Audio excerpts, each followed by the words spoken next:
you are literally like from Girls or Sex and the City. Like, do you have that feeling?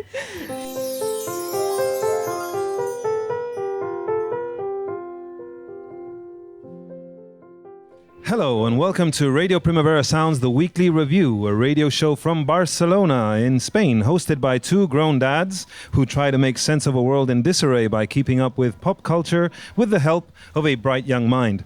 My name's Johann Wald. I'm Ben Cardew. And our beacon of light, hope and internet wisdom is Vallverdú. Hi, Mar. Hello. Ben and we used to spend a lot of time in our youth digging for the best trends in alternative music culture, subversive avant-garde cinema, underground literature. It kind of defined a lot of who we were. But life moves on and we eventually became parents, and now there's this thing called internet, and it's full of wonderful, exciting things that capture our attention, but sometimes we struggle to understand the context, the meaning behind gestures, the memes. These memes, are we losing touch? Is this normal once you become a 40-something-year-old? Are we meant to spend time locked in a garage making draft beer and fawning over barbecue techniques? We say no. We want to take part in youthful culture because that's where the excitement lies. Generation after generation, that's where it's all happening. So, luckily, as I said, we have Mar who keeps us alert, and we are many incredible cultural happenings over in Spain, which we get to report on in our podcast. But we have been invited here as part of the Summerstage program, thanks to the Ramon Llull Institute from Catalonia, which promotes Catalan culture all over the world. They've invited us here to talk about some of the talent that they have brought here to represent Catalan culture. We're going to be talking about them, but we also have a very special guest with us here today. But first, let's listen to some music from one of the artists who's going to be performing this very afternoon on the summer stage. This is Queralt Lahoz. Murió la piel, me muero luego de tanto hacer, quise. Yes, just a snippet there. You'll be able to hear more of Queralt Lahoz's interesting fusion of flamenco and R&B. Ben, who do we have with us here today? We have none other than Quinn Moreland, a freelance journalist who's just, and I'm not saying we had anything to do with it, but, you know, maybe, made her New York Times debut, also written for Pitchfork for many years, New York Magazine, The Nation, and you grew up in a place called Pensacola, Florida. Did I pronounce that right? Yes, that I did. You did pronounce it correctly. Hello. Hi. I must say you're living the dream, at least from a Catalan girl to someone who lives in New York and works as a writer. How does that feel? Like, you are literally like from Girls or Sex and the City. Like, do you have that feeling? Sorry, I'm getting over a sinus infection. I'm not so humbled by where I'm at that I am choking on that.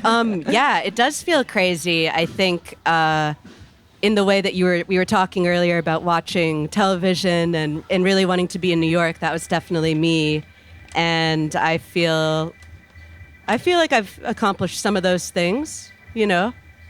What was your go-to like TV show that happened in New York? Because I walk around and all I can think is like, oh my God, this is when Serena and Blair had a fight, and this is where Hannah left Adam, and this is where blah, blah, blah. Like, all of this happens through my head when I walk around this amazing city that I'm here for the first time. So it's still, to me, like shocking that we're doing this here.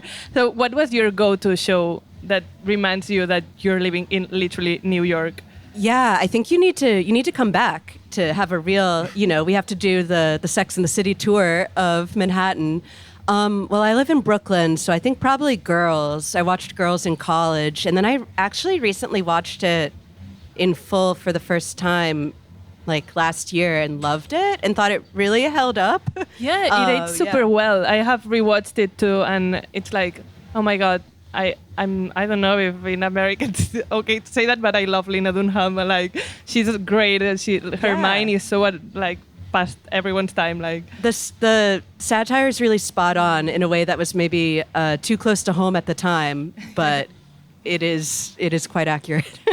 To have something that I can feel like I have more than people living here, because I feel like people who live in New York are so superior to me because they live in New York and I don't. But I saw on TikTok that there's this trend called the European Girl Summer. So as someone who is from Catalonia and we have the Mar Mediterrani, I feel like, yes, we are the European Girl Summers like literally all year round because we are from Europe and have the sea and have olive oil and have stuff like that. But I feel like if you are from New York and come to the summer stage here today, you have both of the best things, which is like living in New York, but at the same time kind of having the Mediterranean experience because the shows that we will be seeing are like 100% Mediterranean and kind of have that feel of the European Girl Summer. Maybe you can stay to check it out and feel it yourself too. But yeah, we were listening to Queralt Lahoz a bit, so you can. Were you familiar with them? I wasn't, but I was listening to the playlist, the Spotify playlist, and then I don't use Spotify, so I had to go search it out on Tidal, and was listening to. I guess it's a recent EP from her. Yeah, I really liked it. Shall we have a bit more? Because we're gonna talk. The plan is we'll talk a bit about. Catalan music, we talk a bit about the artists playing, and then we're going to grill you about how to make it in New York, basically, if that's okay. A bit more Queralt? Shall we do? A bit more Queralt. Okay.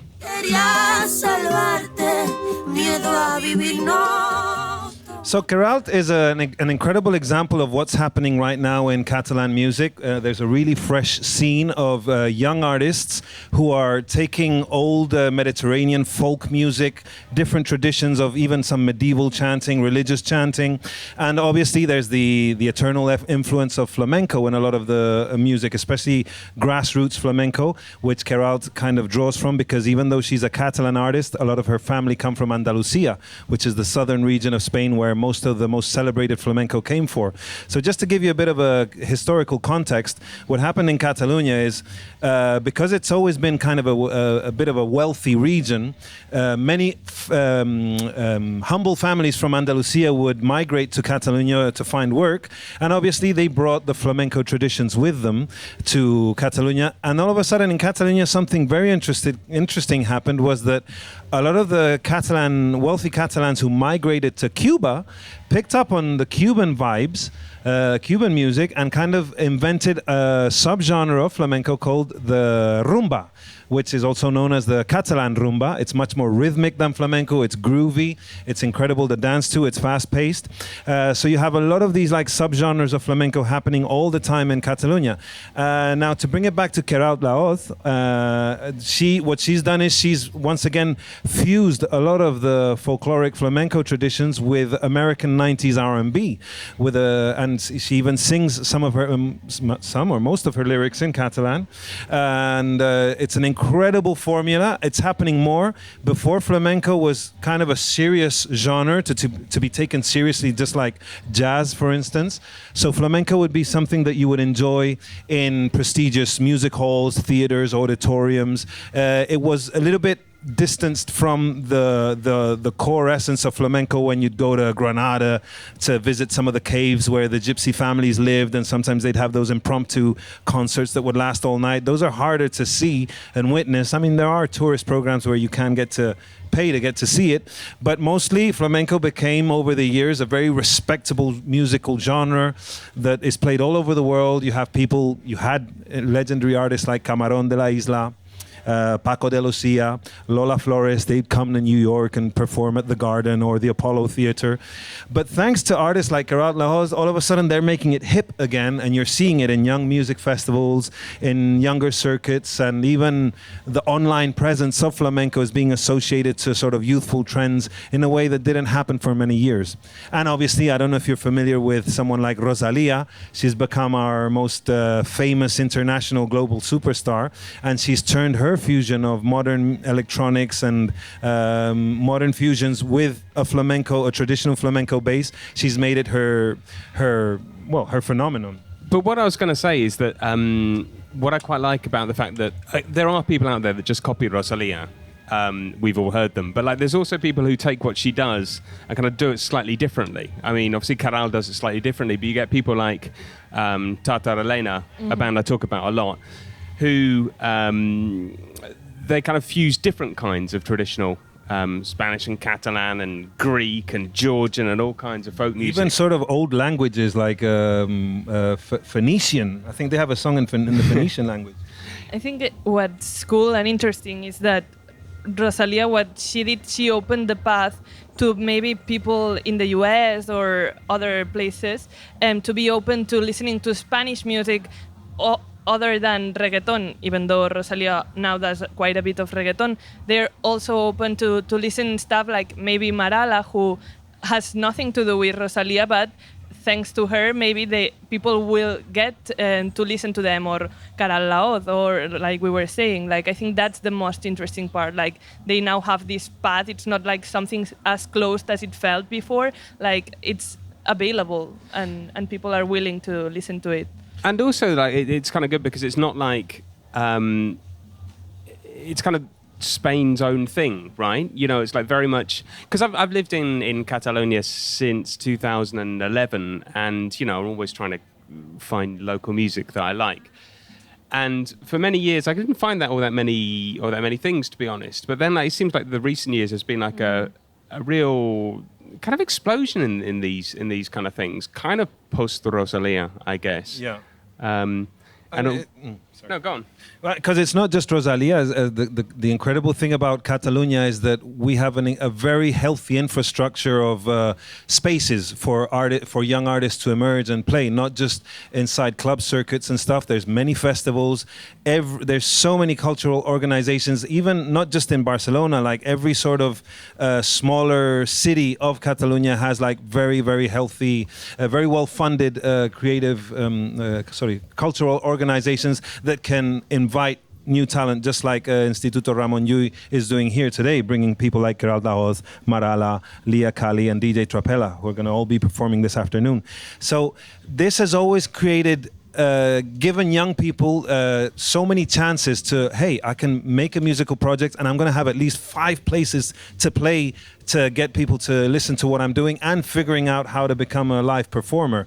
Obviously, our radio station, which we do our podcast on, belongs to the Primavera Sound Festival, which is still considered one of the top 5 international festivals, along with Glastonbury in the UK, Coachella here in the US, Roskilde in Denmark. You know, in Barcelona, we're not only Primavera Sound, you also have Sonar, which is a very prestigious music festival for avant-garde music and electronic arts.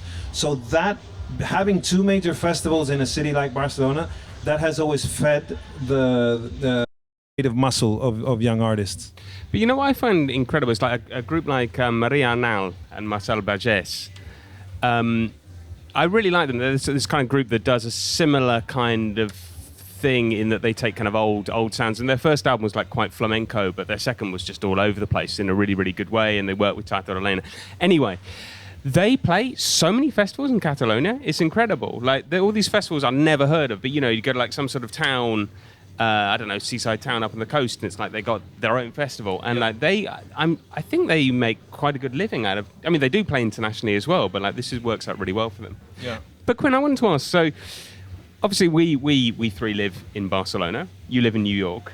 Of the names we're putting out, who's familiar to you? What would you say like Spanish Catalan music is for you? I think perhaps, as much as I love her, unfortunately, Rosalía is definitely kind of the big name. I mean, I vividly remember when I was working at Pitchfork and we decided to do a small feature on her by the writer Philip Sherburne, who is, I guess, somewhat local. Menorca, yeah. Yeah, so that was, you know, conveniently we had a writer who lived close by that he could actually go and speak to her in person.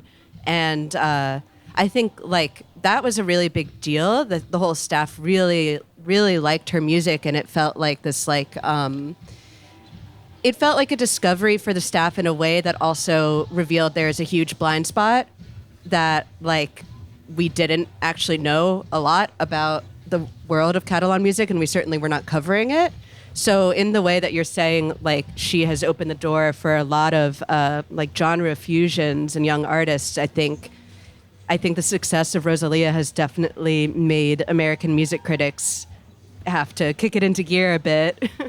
And another thing that you might not perceive over here in the United States is, as I said before, flamenco is a very, very respected music genre, and it's almost a bit stiff and serious.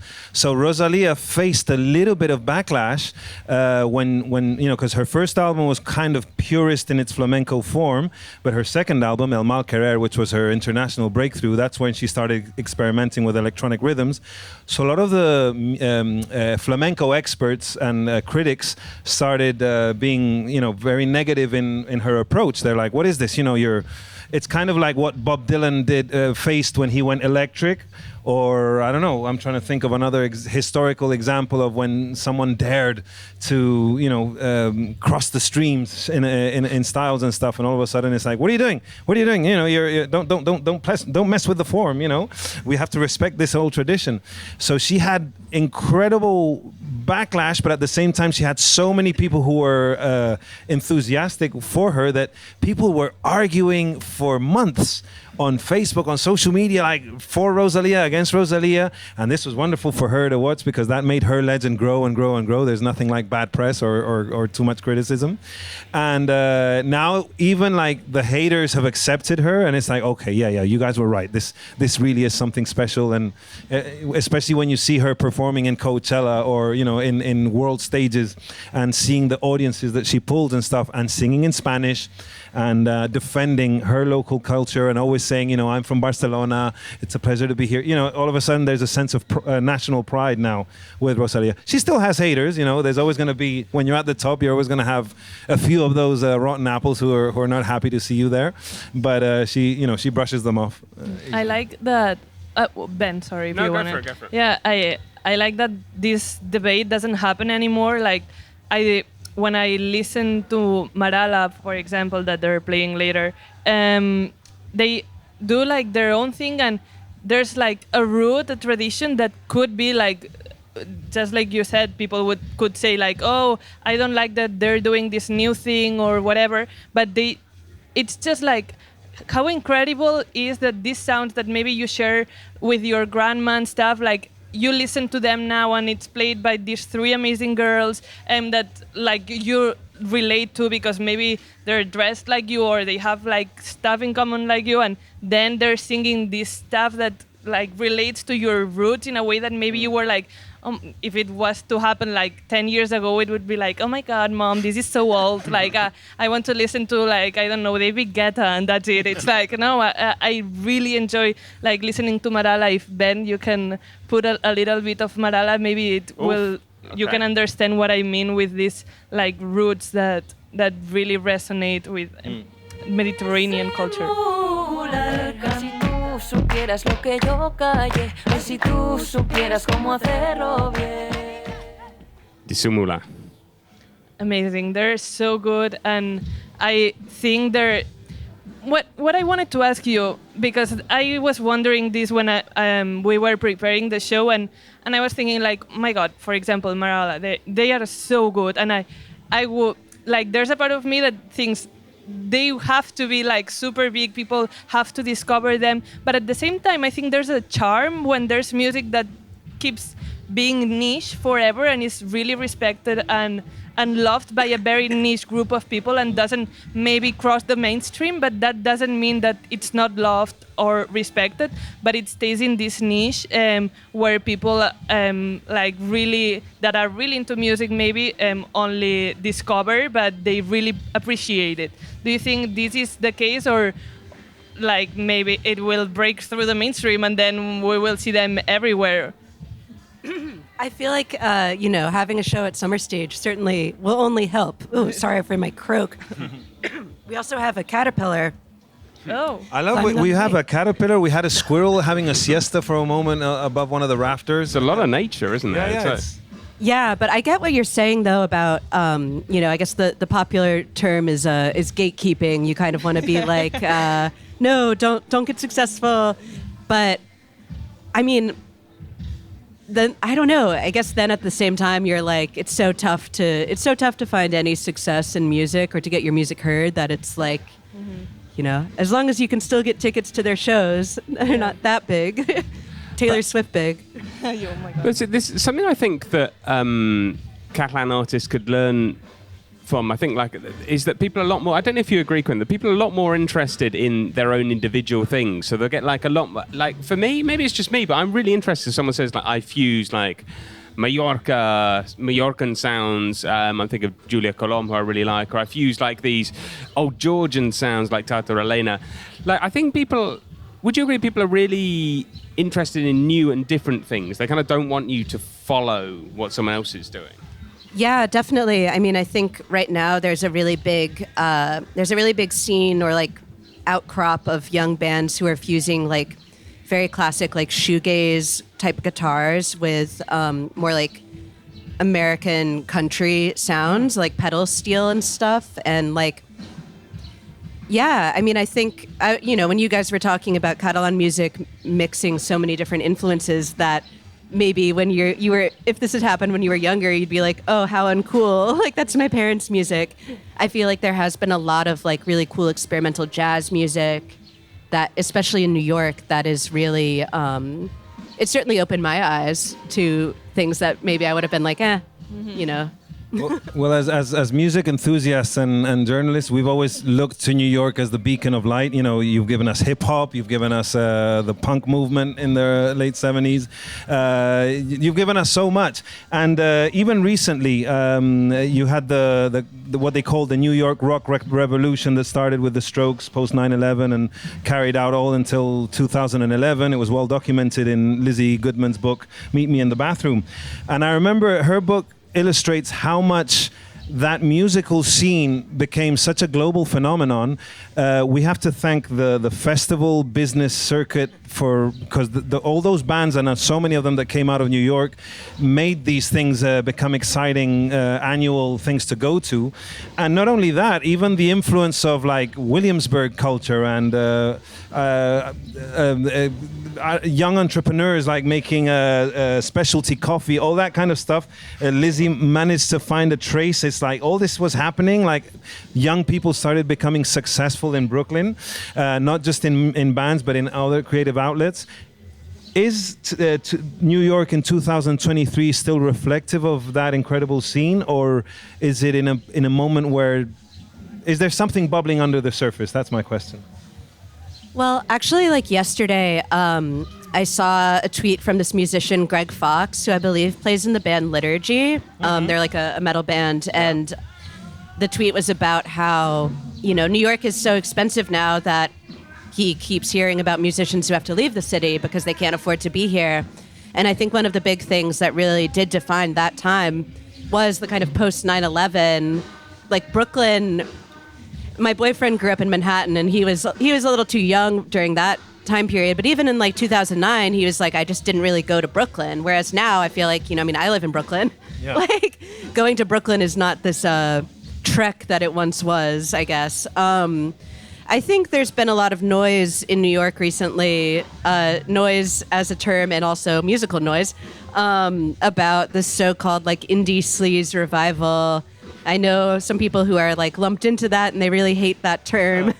So apologies for using it. But I think that kind of is a really interesting moment, whether you like the music or not, because it did kind of emerge. Well, one, a lot of the actual like aesthetic influence is directly related to that scene that you're describing, like the Strokes, this kind of more like, what's the word? Like party friendly, like just having fun, getting people to shows, like just being offline. But I think what's interesting to me about that is that scene kind of really developed in the like first post-COVID summer, like summer 2020, 2021, where their venues were not necessarily open, so these people were really connecting on a community level and like playing shows in like Chinatown restaurants and just kind of wherever they could like get a spot. And now, you have people like the Dare who've signed to Republic, so like clearly they made an impact. But I think what's interesting is then seeing how to bring, it does this very New York centric sound translate. Have you guys heard of any of this? Yeah, the one song, the sort of controversial song. Yes. Where do you stand on that? I have to plead the fifth because the person behind that song is a friend of mine, but it's not necessarily for me. What song are we talking about? Girls by The Dare, I assume. Oh, Yes, this kind of electro-pop kind of guy who's revamping that party thing, like the Misshapes kind of atmosphere, right? I've read the article. Yeah, and I actually went to one of his. He has a DJ night at this bar called Home Sweet Home on the Lower East Side, which actually might be a good place. It's very close to where I was telling you about. And I only stayed very briefly, and I actually missed his set, but there were like a ton of young people there in a way that made me feel quite like, oh gosh, these kids are all in college. But it was like really cool to see that because, I mean, I don't really go out to a lot of clubs, so it was cool to see that there is an audience for that and there is a home for it. Yeah. Well, he is playing the Primavera Weekender. Primavera he? does an event called the Weekender that I thoroughly recommend to you. It takes place in a Robin Hood themed park, basically. Summer camp.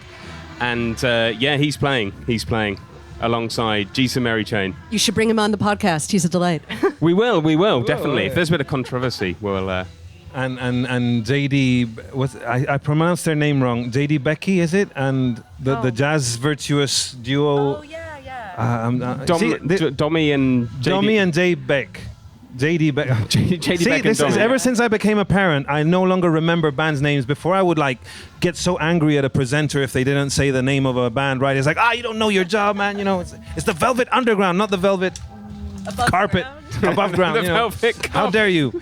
And now I'm the one making the mistakes. Another thing I'm interested in focusing on, like the legacy of like when it happens in New York, it ends up happening in the rest of the world. I remember DJ Tony Touch, who's a legendary New York hip hop DJ. He came to play Madrid in mid 2000s, and he was playing hip hop and stuff. And he's like, he dropped Papi Chulo, the Lorna song, a reggaeton anthem, and he got booed by the Spanish audience because they were like, "What are you doing? This is like no." Spain was not down with reggaeton yet. Now reggaeton is the major pop music amongst young people in general. Like that is the new pop music. Bad Bunny, as you can see, look at his streaming numbers. They're just like through the roof. J Balvin, Rosalia even, Rauw Alejandro. Like the reggaeton stars are the new global superstars in music. They're even more than hip hop stars. I mean, there's Kendrick Lamar is still incredibly popular, and Drake and what have you. But they're closely followed by reggaeton. New York has always had an incredible Puerto Rican community. A lot of the reggaeton came from Puerto Rico, from DJ Playero's sets and stuff. How present is the reggaeton in New York City? Like, is it really happening on the streets? Is it connecting with young people the way we see it on TV? Because I don't know if reality is a reflection of what we see in the media. I'm probably the wrong person to speak on this. I honestly, I don't really know. I know Puerto Rican Pride is a very big deal here. And recently, the jazz collective, the experimental jazz collective Standing on the Corner, had I guess what you could best describe it as like a acupuncture clinic health pop-up at like a performance space here. And I feel like they are really like waving that flag hard. It was very, it mixed. The room that they had the space in was like decked out in Puerto Rican flags and Puerto Rican history. I think, I'm trying to remember if Bad Bunny played more than one night. I feel like he must have sold out several nights at Madison Square Garden when he played here. I think there's a real hunger for that. And I don't know if it's necessarily happening on the streets. I'm sure it is. I'm sure I just am ignorant. But I think he's supposedly dating Kendall Jenner. Like, it's such a cultural force that it's like, I think it's just beyond even like that. But, because in the same way that sorry, Ben, that indie music in the 2010s was kind of the sound of college, no? Like most college parties and stuff. It was, or this Dare guy, you know. It's kind of that sound of like what youth in New York listen to. I'm wondering, you know, how close reggaeton is with that part of the population. But yeah, I guess. Well, you know, I thought this is a good opportunity to talk about the third act. Who's going to be playing? Should we listen to a little bit of Leah Carling? Please. Right. Bailar pegadito con el mundo calladito. Cantarnos el I'm wondering, is it her who's doing the sound check? It's the same. We're listening double Leah. But I love that she's playing today as well because, as we talked, Queralt and Marala both don't bring from the same inspiration, but kind of could be explained in the same way like Johann did before. But Leah also like demonstrates that Catalan music or being from Catalonia doesn't mean you have to do like this traditional thing only. Like you can do a sound that's more like rappy, hip hoppy, even reggaeton if you want to. Like it's not just like, oh, Catalan music is a genre. Like it's not a genre. It's like people from Catalonia do things, and some of them include like traditional music, but there's a lot more. Like if you are willing to like discover new artists, most definitely there will be someone that's interesting and that maybe will allow you to be like this kind of person that's like, oh yeah, I listen to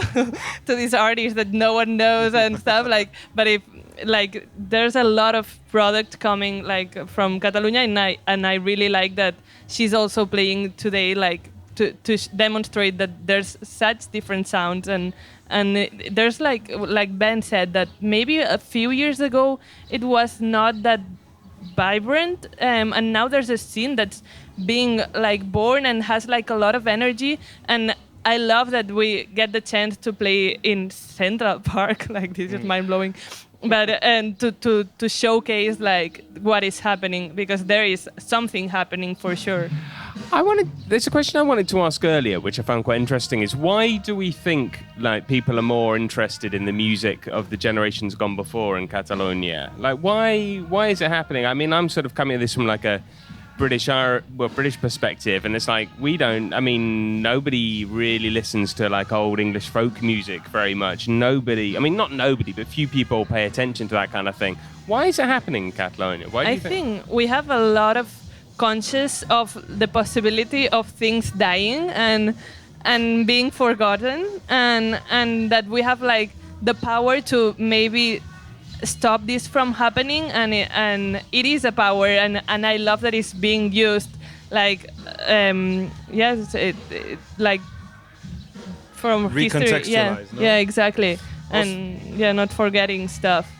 I mean, obviously, this has been said a lot of times about the generations that are growing up with internet. You know, back when, at least when Ben and I were teenagers, if you wanted to listen to something, you had to buy a CD or get record a cassette from someone who'd bought the CD and stuff. And now you have all this unlimited access to music of every decade on your Spotify's or Tidals or whatever, that all of a sudden these little phenomenons happen. All of a sudden, like a Joan Manuel Serrat song will become like a thing on TikTok because someone will use it to soundtrack their reels of, you know, their feet getting wet on the shores of the Catalan coast, you know, and it's like, oh, summer vibe, Mediterráneo, European girl summer. European girl summer. You know, you'll make it what do you call it? A meme or a Johann, you're not that old. Come on, you know what a meme is. What do you call it? A meme? A meme, a reel. Yeah. So it's interesting, and it's amazing how a lot of these artists. Well, we saw it with the Kate Bush thing, with Running Up That Hill, how it co-signed for the Stranger Things last season. You know, how all of a sudden she's thrilled to be receiving millions of dollars in royalty checks from this incredibly popular co-sign of this song, and it happens on this level. All of a sudden, like, younger generations make a thing out of like a genre that it was like, but this is the music that my grandparents listened to. Why is this hip again? You know, and didn't Bad Bunny brought out some people on stage at Coachella, which I thought was really amazing. Like I don't remember who, but people who had influenced him and who he said, I have this huge moment of spotlight, I need to pay it back to. He did a very cool thing when he played. If it wasn't the Super Bowl, it might have been one of his Grammy performances, where he brought this all-female group of. They played a style of music which right now I'm stuck to find the exact word for, but it's a traditional kind of different music genre, also typical from Puerto Rico, and they're this group that usually plays weddings and stuff. They're very popular in Puerto Rico, like a local phenomenon, but they don't even have like a commercial record career. They just play events and stuff, and they get dressed in their incredible sort of outfits and stuff. So he brought them on, and that was like an incredible moment of like, celebrating like a niche moment of Puerto Rican music in this incredibly global stage, which was the Grammy performance. And he keeps doing that. He's using his platform in a very savvy way. So because our time is slightly limited, I've got a plan. So, Quinn, one of the reasons we brought you here is because we want to know how to make it in the USA, right? We got like 3 brilliant kind of Catalan acts playing, and we reckon you're the person that knows it. But firstly, I'm going to even launch the question. When I was younger, the idea was you had to go and break America, right? Everyone wanted to go and break America. That was, any band worth their salt did. Do you think that's still important today? Breaking America, breaking New York? That's a really good question, because I certainly do agree that was a really big deal. And, there are certain bands who were more successful here than they were in their home countries. I can't think of who at the moment, but I know that to be true. Bush. Kate Bush? No, Bush. Oh, like... You remember Bush? Yes. Oh, yeah. Oh, I the do. 90s post-grunge band Bush with the British singer, Gavin Rossdale. They were British. I actually didn't know they were British. I just know Gavin Rossdale, Gwen Stefani's ex-husband. Yeah. Ex? They divorced? Yeah, she's with a country singer now. I forget who. I don't remember. I think that there's a whole other conversation to be had about the British music press and the American music press and what the strange differences are. But, the U.S. is a really big place, and I think if you can break into that market, there's a lot of different places to play, which I imagine would be very important. I feel like a band like Black Midi has kind of done, I think they actually played Summerstage last year, maybe. I think they've done a really good job of breaking into the U.S. I don't know if they're as popular in Europe. It seems like they are popular. Oh, yeah, 100%. So, all right, well, how can we do it? Like, what's a kind of message that, I'm sure you get 1,001 pitches a day. What's a kind of strong message to get you to listen to something? Or to even open that email? I feel like something that's really important for me as like a listener and as a showgoer, and something that I think is really important to having a successful career, is to have like a musical community supporting behind you, I guess. To not maybe necessarily just emerge from thin air of like, it's certainly cool when someone is like, I was just doing this on my computer in my bedroom and I've never left my house, nor have I played a show. But I think personally it kind of helps when there is like a connection in the way that it seems like a lot of the artists that are playing today, they are part of a larger scene. And so there's a little bit, you can like dive in, or maybe if that artist isn't the one that's your entry point, maybe there's another one. And I think that's really important. I think that's really hard to find in New York, but I think that tends to be, the artists I've covered that are from New York tend to have really rich communities, and they tend to be very collaborative amongst themselves in a way that I think is really fruitful, and is something worth chasing, I suppose, or, I guess you can't really force it, but... But I remember reading an article, and it might have been on The Cut, which is kind of our sacred Bible in the Weekly Review, which was, or it might have been the New York Times, that they said that it was a more strategic move to get a Instagram post by Kendall Jenner or one of the Kardashians, like saying that they love your music than the old school way of having like, you know, certain magazines doing a profile piece on you, like a Rolling Stone interview, a cover and stuff. It's like you can reach more people through just one person's Instagram. Yeah, but isn't that kind of quite superficial, you know? Like, surely if you get like, if there's a really interesting story behind a group, you're going to want to listen to them more. It's like, you know, and you might give them more of a chance, no? Rather than like a summer hit, no? I think when you said like when Rosalía, there was that first Pitchfork interview, I remember that, and it opened the door in the kind of Pitchfork offices, like that this kind of thing could come through. Did other things kind of come through with that, or what kind of happened? Like where, like. Well, Tartarelena got a very good review. I wrote it. Oh, you wrote it. Yeah. I didn't know. Coming from inside the house. I actually don't remember if this ever happened, but I know that there was talk internally at Pitchfork of doing there's like a Sunday, every Sunday there's a Sunday review that reviews records that usually from further away than 10 years, but records that weren't reviewed by the site, either because the site didn't exist or it was an oversight. And I know there was a conversation about doing Rosalía's first album. I don't think that ever happened, though.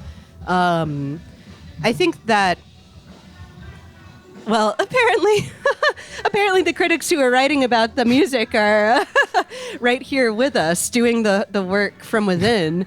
I think that I think something that really benefits that sort of writing is to work with people who are very familiar with the scene, someone like Philip or someone like you. And I think that's something that a lot of music publications should do more to kind of plant those seeds, find those freelancers, and not just with Catalan music, but all sorts of music. You know, you want a hip hop writer who knows what they're talking about, not just because they've only not just because their Spotify catalog is really deep, but because they go to shows and, you know. There was a very interesting review of Noia. And Pitchfork recently. So it talked a lot about her, you know, Catalan. The whole kind of thing about the review was like basically talking about how she sung in Catalan, how she reinterpreted a Catalan song. And I think, correct me if I'm wrong, but I think people maybe don't quite get the subtleties of the relationship between Catalonia and Spain, the fact they do have different languages and that kind of thing. But they're interested, right? Like, yeah. Well, I remember that was what you were saying earlier about the Rosalía of it all. I think that was also an important learning lesson of, Philip being like, there are these distinctions. We have to be very careful about how we recognize them. And I think that is why it's especially important to have a critic who is aware of that and isn't kind of just writing on a more superficial level. And also, especially if the writer is introducing these people to an American audience, why not give them the most nuanced take in a digestible way, right? So then you're not just like kind of whitewashing. That's not the right term, but just kind of like painting a broad image. You can give some education. The other thing I was going to ask is, like, obviously New York's a very traditional place for musicians to try to make it in the US. Obviously, it's like they're the first kind of place they'll try.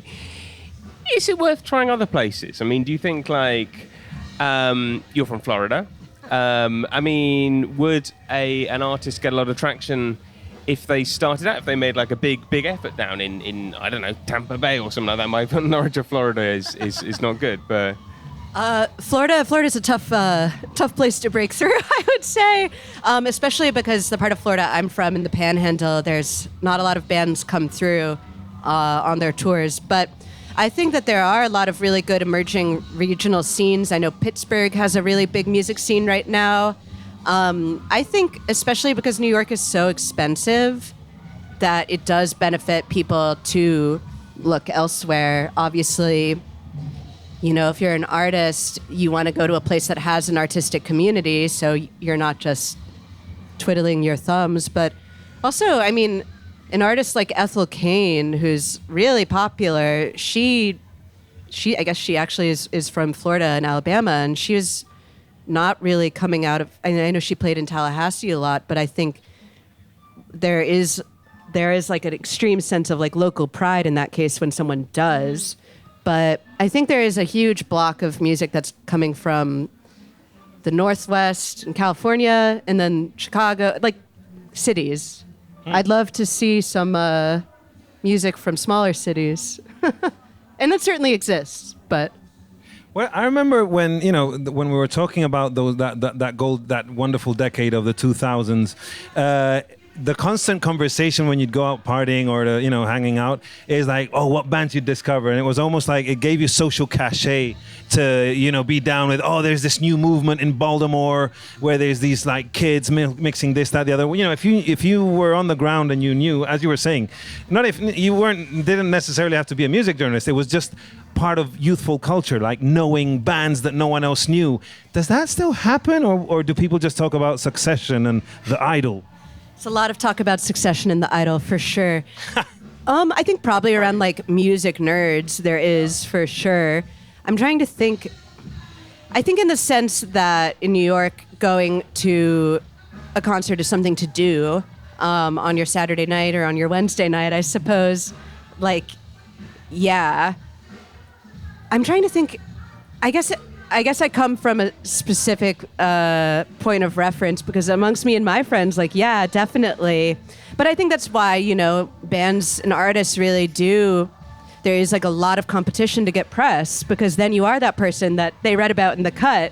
And that's not just like the music nerds, that's like a general audience of people who are also wanting to, read about fashion or whatever. I love the cut. I hope they respond to my emails. Shout out.